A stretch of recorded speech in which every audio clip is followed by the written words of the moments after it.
Assalamualaikum warahmatullahi wabarakatuh. Today I will present my free paper with the title Outcomes of Eyelid Malignant Tumor Patient at Wahidin Sudirohusodo Hospital. For the abstract introduction, the prevalence of malignant eyelid tumor dominated by BCC, and most of them are removed by complete resection. The study aims to assess the characteristics and outcomes of eyelid malignant tumor patient at Wahidin Sudirohusodo Hospital. For the methods, this study used a retrospective cohort and was conducted using secondary data from medical record for 5 years. For the result, from 44 samples, BCC was the most frequent tumor, especially nodular type. During the follow-up, recurrency was the most prevalent in BCC. Metastasis occurred in one SCC patient, and tumor expansion occurred in one SGC patient. There was no difference in the incidence of the tumor recurrency, metastasis, and expansion based on the tumor type and location. For introduction, eyelid malignancy is still an important health problem that is often encouraged. In Makassar itself, cases of malignant eyelid tumor are rarely specifically reported. The gold standard of therapy is to perform a total resection. However, recurrency, metastasis, and tumor expansion are still common in these cases. Material and research method. This is a retrospective cohort study with inclusion criteria where all patients who were diagnosed through histopathological examination with malignant tumor of the eyelid with complete medical record data. And exclusion criteria were a patient with an incisional biopsy and anatomical pathology result that obtained incision boundaries that were not tumor-free.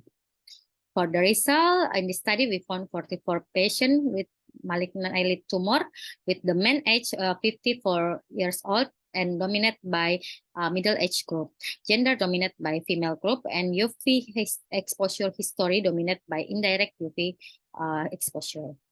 For the clinical characteristic, we found right lateralization to be predominant.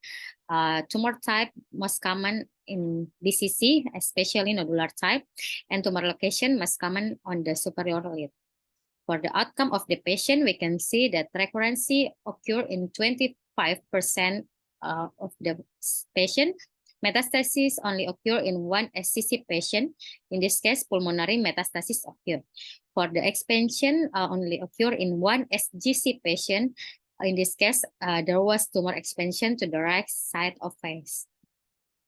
For the recurrency, we can see that based on the type of the tumor, about 1/3 of patients experience recurrency. Tumor based on the location of the tumor, superior inferior lid saw no recurrency.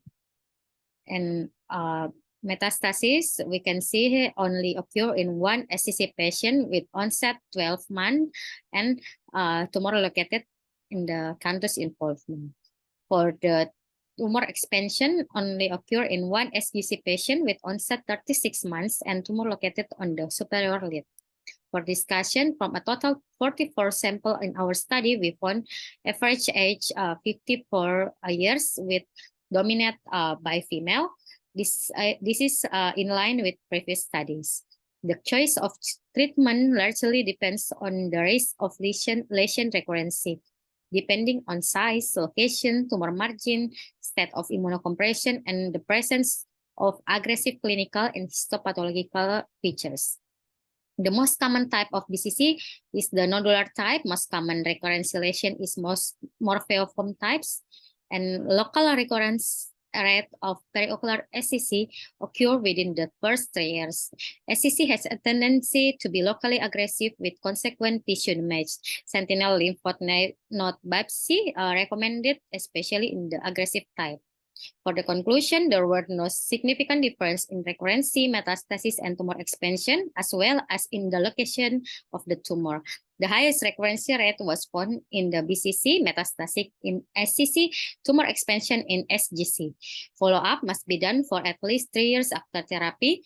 A prospective cohort design with a relative longer follow-up time is needed for the next research. Thank you. Assalamualaikum warahmatullahi wabarakatuh.